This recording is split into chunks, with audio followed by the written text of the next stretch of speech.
انډیا څومره میډیا ده نو هغه چې کومه پروپاګاندا ده فیک پروپاګاندا کوي نفرت انگیز اشتعال انگیز چې کوم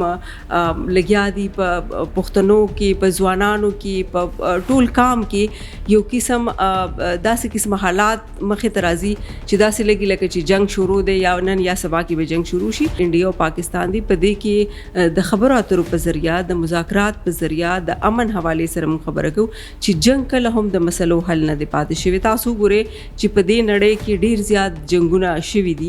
او اوس هم تاسو ګورئ چې داسې ملکونه شته چې هغه جنگ ځپلي دي خو هغه اوسه پورې ښه د ورځ نه ده لیدلې. موږ د افغانستان خبرو وکړو چې په افغانستان کې زموږ هغه پښتانه هغه ټول خلک چې دي کډوال دي او مختلف نړۍ کې هغه چې دی په ژوند تیرولو مجبور دي. نو جنگ د مسلو حل نه دی. په کار دا ده چې موږ د امن خبرو وکړو موږ د یووالي خبرو وکړو. تاسو مرکزي صدر مولوي خان صاحب هغه یو بیان ورکړو دا د هر پاکستاني یو حکم دی چې دا ټیم کې د ملک د پاکستان سموالي هغه باندې ورته تنقید دا وشو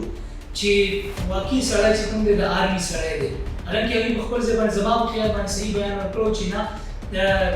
چې د ملک او د قوم خبره شي بیا به هر سړی چې کوم دی د پاک فوج سره ولاړ. ګورئ چې داسې ده که نه چې احمد خان چې دی هغه لیډر دی هغه د یو ډېرې غټې پارټۍ چې هغه د پښتون قام نمایندګي کوي د هغې مشر دی او د هغه بیان چې دی ډېر سنجیده بیان دی. ګوره هغوی چې کومه خبره کوي چې جنگ چې دی هغه د عوام کار نه دی جنگ زما ستا کار نه دی جنگ چې دی هغه د چا کار دی نو هغوی ته وي چې د قام سره ظاهره خبره ده چې فوج به جنگ کوي که نه خو ولاړ به ورسره کامي نو دا خو زما په خیال ډېره پازیټیو خبره ده او په کار دا ده چې موږ ستاینه وکړو د داسې خلکو چې هغوی یو کلیر خبره کوي. زموږ پارټي چې ده موږ همیشه د عدم تشدد خبره کړې ده